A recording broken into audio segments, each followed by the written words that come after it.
স্মৃতি cartoon house.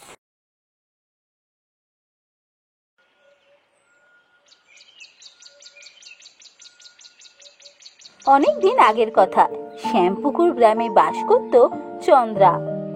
Chandra যখন খুব ছোট তখনই ওর মা বাবা মারা যান। তারপর থেকে চন্দ্রা তার দিদিমার কাছেই মানুষ হচ্ছে। চন্দ্রার দিদা দিন রাত খেটে চন্দ্রাকে অতি কষ্টে বড় করে তোলেন।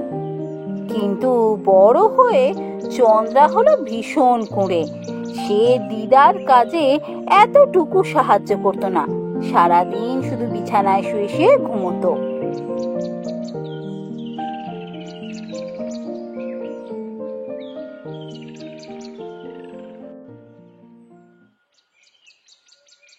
চন্দ্রা, কিরে, এত বেলা হয়ে গেল এখনো শুয়ে আছিস? ওর দিদি ভাই, এবার ওঠ, আমাদের বেরোতে হবে।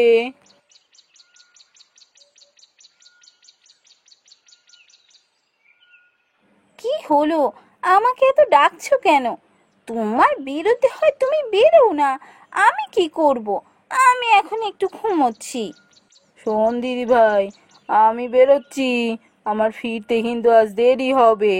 ঘোষগিন্নির বাড়িতে পুজো আছে, পুজো শেষ হলে সমস্ত বাসন মেজে তবে তো বেরোবো, আমার দেরি হবে। তুই আজ একটু রান্নাটা করে নিস, বুঝলি? না হলে কিন্তু খেতে আজকে সকাল অনেক দেরি হবে। বাবা, আমাকে এখন রান্না করতে হবে? না না, আমি রান্না টান্না করতে পারবো না। ও তুমি যখন আসবে এসো, এসে তুমি রান্না করো, তারপর খাবো। আমি ততক্ষণ ঘুমোই, আমার বড্ড ঘুম পাচ্ছে। তুই যে কবে বুঝবি, আমারও তো বয়স হচ্ছে। এবার একটা ভালো ছেলে দেখে তোর বিয়ে দিলে বাঁচি, আমি আর পারছি না। ওহ দিদা, তুমি এত কেন চিন্তা করছো বলো তো? দেখো, ঠাকুর একদিন আমাদের খুব ভালো অবস্থা করে দেবে। তখন তোমায় কোনো কাজ করতে হবে না, আমরা দুজন পায়ের উপর পা তুলে বসে দিন কাটাবো। বসে থাকলে কখনো কারুর ভাগ্য ফেরে না চন্দ্রা, ভাগ্য ফেরাতে হলে কাজ করতে হয়। তুই যেভাবে সারাদিন পড়ে পড়ে ঘুমোস, এতে কখনো ভাগ্য ফিরবে না, এই আমি বলে রাখলাম। আমি আসি, আমার দেরি হয়ে যাচ্ছে। চন্দ্রার ভগবান বিষ্ণুর ওপর অগাধ বিশ্বাস ছিল। সে মনে করত ভগবান বিষ্ণু একদিন না একদিন তাদের অবস্থা ফিরিয়ে দেবে, তার জন্য আর খাটাখাটনির কোনো প্রয়োজন নেই। দেখলে দেখলে ঠাকুর, তোমার সামনে দিদা আমাকে কিভাবে বকে গেল। এরপরেও তুমি চুপ থাকো। আমি জানি তুমি একদিন না একদিন আমাদের অবস্থা ফিরিয়ে দেবে, আমাদের প্রচুর টাকা হবে, তখন আর দিদাকে কষ্ট করতে হবে না।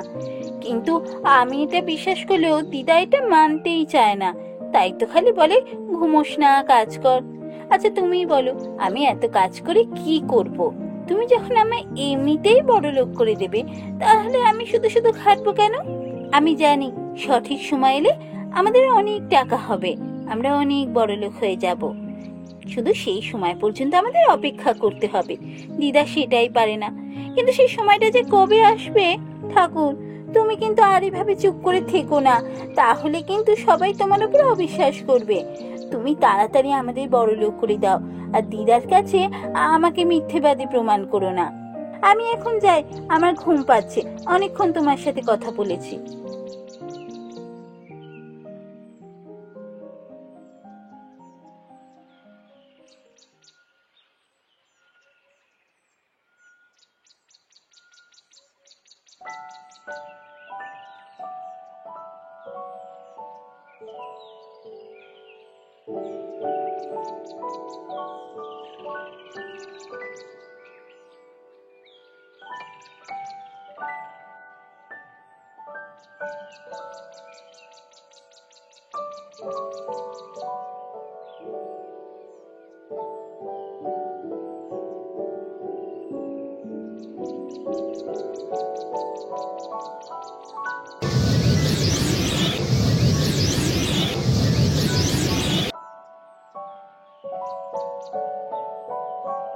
বাড়িতে কেউ আছো বাছা?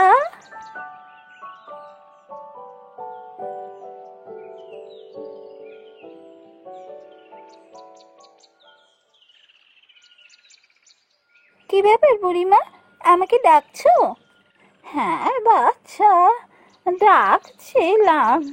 বড় খিদে পেয়েছে, আমায় কিছু খেতে দেবে? আমি এক্ষুনি তোমার জন্য খাবার আনছি, তুমি এখানেই বসো।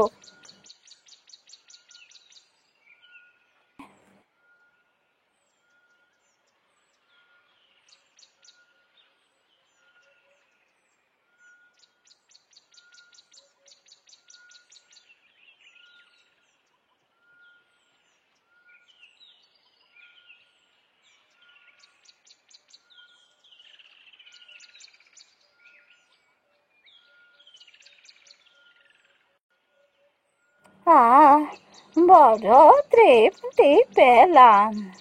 তোমায় আমি আশীর্বাদ করি, তুমি রাজরানী হও। আমি জানি তো আমার প্রচুর টাকা হবে, কিন্তু দেখো না বুড়িমা, আমার দিদা বিশ্বাসই করতে চায় না। আমি ঘুমোতে ভালোবাসি বলে আমাকে খালি বকা দেয়। বাছা, কর্মই জীবন, কর্মই ভাগ্য বদলাতে পারে। তবে মনে রেখো, বিপদে পড়লে এই নারকোল গাছের কাছে আসবে। এই নারকোল গাছ বিপদে তোমায় সাহায্য করবে।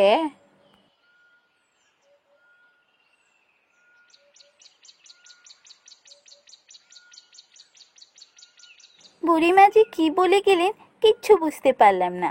কর্মই ভাগ্য বদলায়, এ আবার কি কথা? দূর, এত ভেবে আমি কি করব? আমি যাই, আমি বরং গিয়ে একটু ঘুমোই।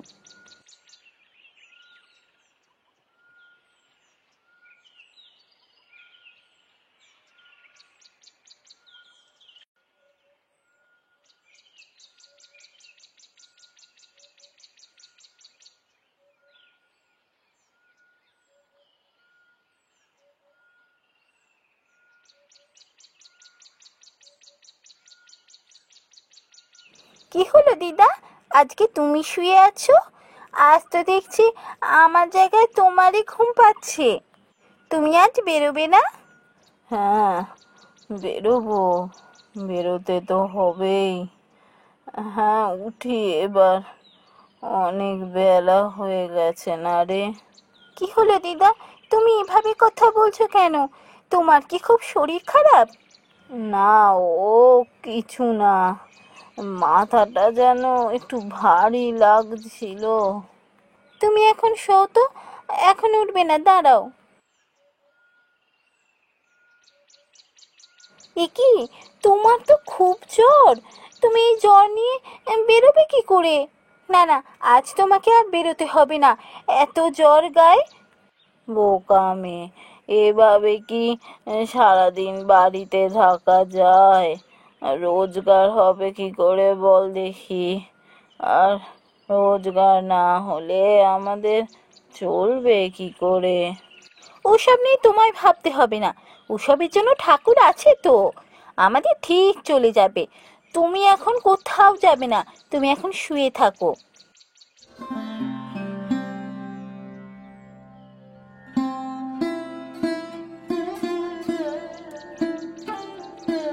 এইভাবে বেশ কিছুদিন কেটে গেল, কিন্তু চন্দ্রার দিদা কিছুতেই সুস্থ হন না। ওদিকে জমানো যা পুঁজেছিল সবই শেষ, রোজগারও বন্ধ, ফলে তাদের অবস্থা একেবারেই করুণ হয়ে গেল। না, দিদা দেখছি ঠিক কথাই বলতো, আমি ভুল ছিলাম। এভাবে ঠাকুরের ওপর ভরসা করে সারাদিন ঘুমোনো আমার উচিতই হয়নি। দিদা এরম অসুস্থ, কাজে যেতে পারছে না, টাকা তো সব শেষ। ওদিকে বৈদ্য দেখাতে গেলেও অনেক টাকা লাগবে, ওষুধ কিনতে হবে তারও টাকা আছে, জমানো টাকা সব শেষ। এবার দেখছি আমাকে কিছু একটা করতে হবে, বাড়িতে বসে থাকলে চলবে না। বাড়িতে বসে থাকলে দিদাকে সুস্থ করতেই পারবো না। কিন্তু আমি একা কি করব? আমি তো কোনোদিন বাড়ির বাইরে ঠিক করে বেরোইনি।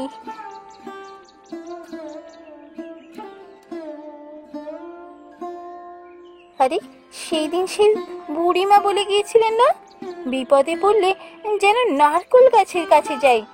যাই, গিয়ে দেখি তো কি হয়।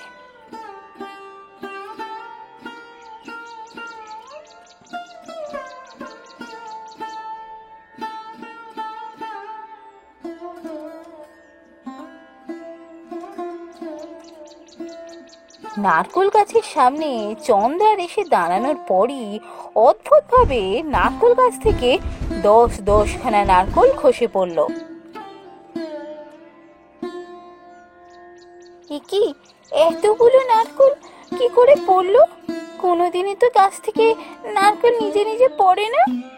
তাহলে তাহলে কি ঠাকুরই চাইছে আমি নারকেলগুলো দিয়ে কোনো কাজ করি? কিন্তু নারকেল দিয়ে আমি কি করব? যাই, নারকেলগুলো নিয়ে বরং বাজারে যাই বেচতে। বাজারে বেচলে কিছু টাকা পাবো।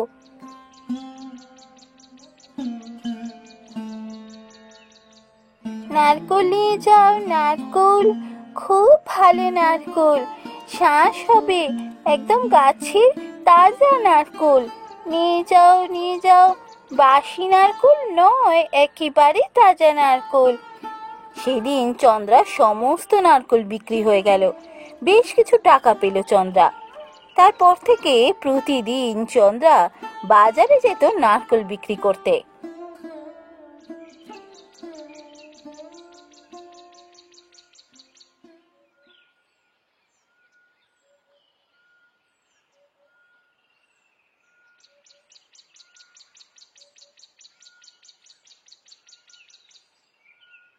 ও কি, ওখানে দেখছি একটা মানুষ কিভাবে যেন বসে আছে, দেখে মনে হচ্ছে অসুস্থ। যাই, গিয়ে একবার কথা বলে দেখি তো।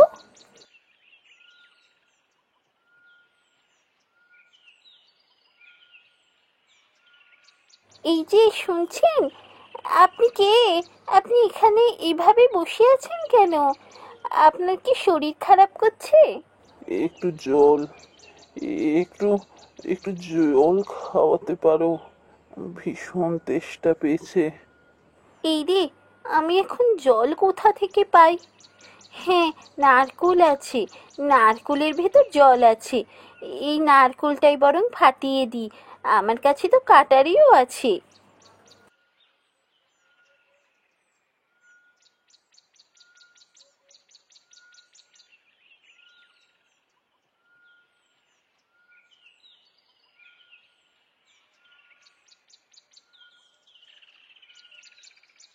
আহ, কি আরাম হলো, প্রাণটা যেন বাঁচলো। তোমায় অসংখ্য ধন্যবাদ। তুমি কে? তুমি আজ আমার প্রাণ বাঁচিয়েছো। আমি চন্দ্রা, আমি বাজারে নারকেল বেচি। তুমি কোথায় থাকো? এই তো বড় রাস্তার মোড়টা বেগলেই যে কুটিরটা, ওটাই আমাদের কুটির।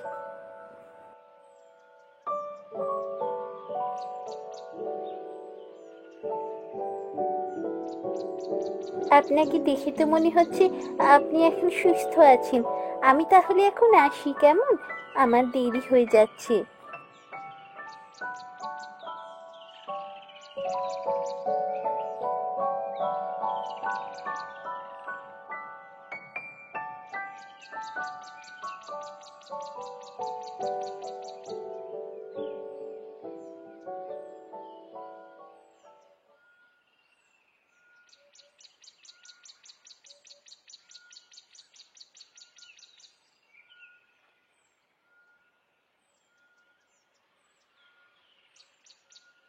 চন্দ্রা, তুই কি বেরোচ্ছিস নাকি?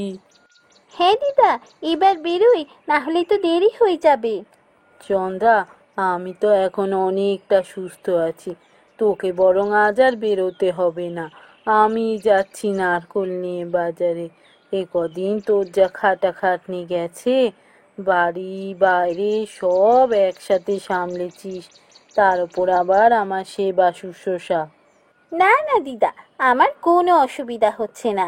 সত্যি এই জাদু গাছ যদি না থাকতো, প্রতিদিন নারকেল গাছ থেকে 10টা করে নারকেল পেয়েছি বলেই না সব কিছু সামলাতে পেরেছি, না হলে যে কি করতাম।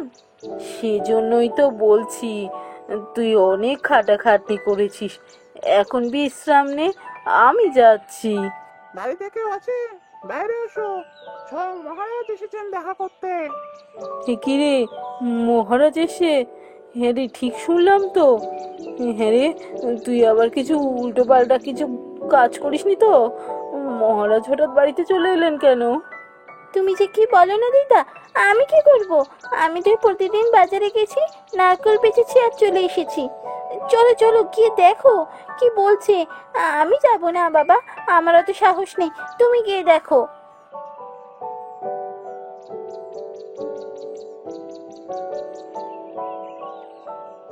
এ কি, ও হুজুর, হুজুর স্বয়ং গরিবের কুটিরে? আসুন হুজুর, আপনাকে যে কোথায় বসতে দেবো? না না, বুঝতে আসিনি আমি। আমি একটা বিশেষ প্রয়োজনে এসেছি। চন্দ্রা তোমার নাতনি?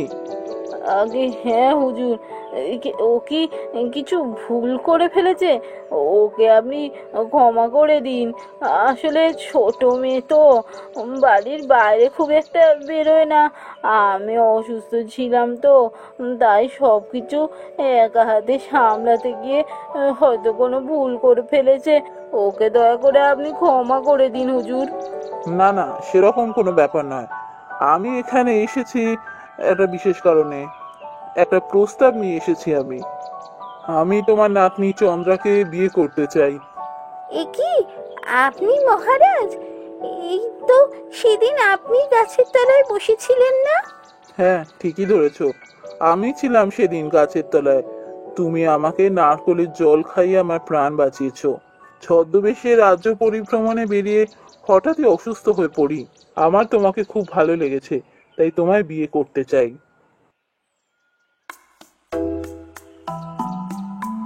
এর কিছুদিনের মধ্যেই মহারাজের সাথে চন্দ্রার বিবাহ হয়ে যায়, আর সেই বুড়িমার কথাও ফলে যায়। চন্দ্রা রাজরানী হয়, আর এইভাবেই চন্দ্রা রাজরানী হয়ে সুখে শান্তিতে দিন কাটাতে থাকে।